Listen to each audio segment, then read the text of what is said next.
क्या खुदा पर ईमान और साइंस एक दूसरे की तरदीद करते हैं?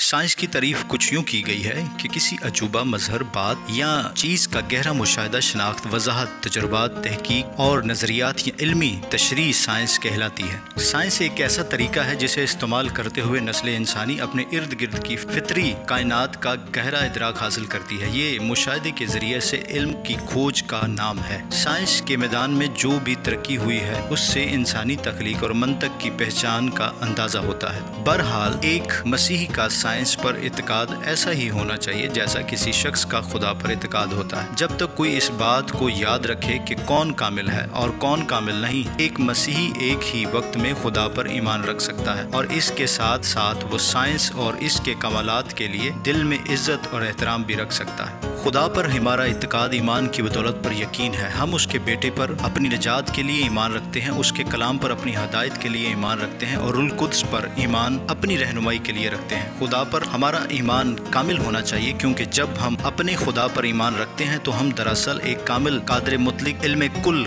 खालिक पर भरोसा करते हैं। साइंस पर हमारा इत्काद सिर्फ अकली नोयत का होना चाहिए और उसे इससे बढ़कर कुछ भी और नहीं होना चाहिए। हम साइंस के हवाले से ये जान और मान सकते हैं कि साइंस बहुत सारे अजीम और हैरत अंगेज काम कर सकती है, लेकिन इसके साथ साथ हम साइंस के हवाले से ये भी जानते हैं कि साइंस बहुत सारी गलतियां भी करती है। अगर हम साइंस पर अपना पूरा इत्काद रखते हैं तो हम दर हकीकत एक नाकामिल, गुनाह आलूदा और गुनाहगार, महदूद और फानी इंसान पर इत्काद रखते हैं। अपनी सारी तारीख के दौरान साइंस बहुत सारी चीज़ों के बारे में गलत साबित होती रही है, जैसे कि ज़मीन की हैयत या शक्ल, बिजली की मदद से हवाई जहाज की परवाज, वैक्सीन, इंतकाले खून और हत्ता के तौलीद वगैरह। इसके बरक्स खुदा किसी चीज़ के बारे में कभी गलत नहीं होता। सच्चाई किसी चीज़ से घबराती नहीं है, बस किसी भी मसीही को अच्छी साइंस से किसी भी तौर पर कभी घबराना नहीं चाहिए। जब कोई भी इंसान इसके बारे में मजीद सीखता है कि खुदा के इस सारी कायनात को किस तरह से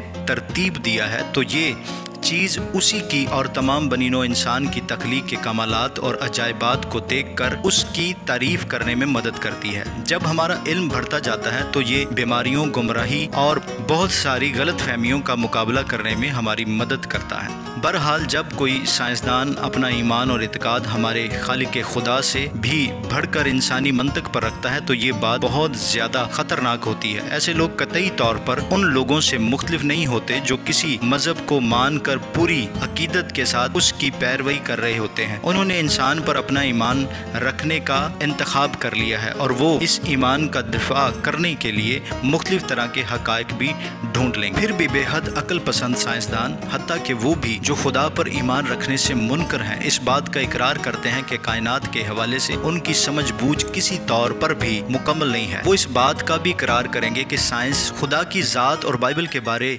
रद्द करने के लिए नहीं है, और मजीद ये कि उनके बहुत सारे तसव्वुरात और नज़रियात भी हतमी तौर पर ना तो मुकम्मल तौर पर दुरुस्त और ना ही मुकम्मल तौर पर गलत साबित होते हैं। साइंस महज फितरती असूलों के बारे में एक इल्म है जो हर वक्त सिर्फ सच्चाई की खोज कर रहा है। इसका मकसद किसी और तरह के एजेंडे को बढ़ावा देना नहीं है। साइंस की बहुत सारी बातें खुदा और इस कायनात में उसके काम की तस्दीक करती हैं। 19वां ज़बूर पहली आयत बयान करती है कि आसमान खुदा का जलाल जाहिर करता और फिजा उसकी दस्तकारी दिखाती है। जैसे जैसे जदीद साइंस कायनात के बारे में ज़्यादा से ज़्यादा चीज़ों की दरियाफ्त करती चली जा रही है, हमें इस कायनात को खुदा की तरफ से तख्लीक किए जाने के और ज़्यादा सबूत मिलते चले जा रहे हैं। DNA की हैरत अंगेज पेचीदगी और अपनी ही नकल तैयार करना, फिजिक्स के पेचीदा और बाहमी तौर पर मरबूत असूल और इस ज़मीन पर हालात और केमिस्ट्री की हैरत अंगेज हमआंगी और मतजाज भी सब बातें बाइबल मुकद्दस के पैगाम की तस्दीक और पुष्ट पनाई करती हैं। एक मसीही को उस साइंस को अपनाना चाहिए जो सच्चाई की खोज करती है, लेकिन उसे हमेशा ही साइंस के पंडितों को रद्द करना चाहिए जो इंसानी इल्म को खुदा की ज़ात से भी बदतर समझते हैं और पेश करते हैं। खुदावंद इन बातों के वसीला से हमें सच्चाई के रास्ते की तरफ गामजन करे और हमारा ईमान और किताब मुकद्दस हमारी ज़िंदगी में बढ़ती चली जाए। खुदावंद आप सबको बरकत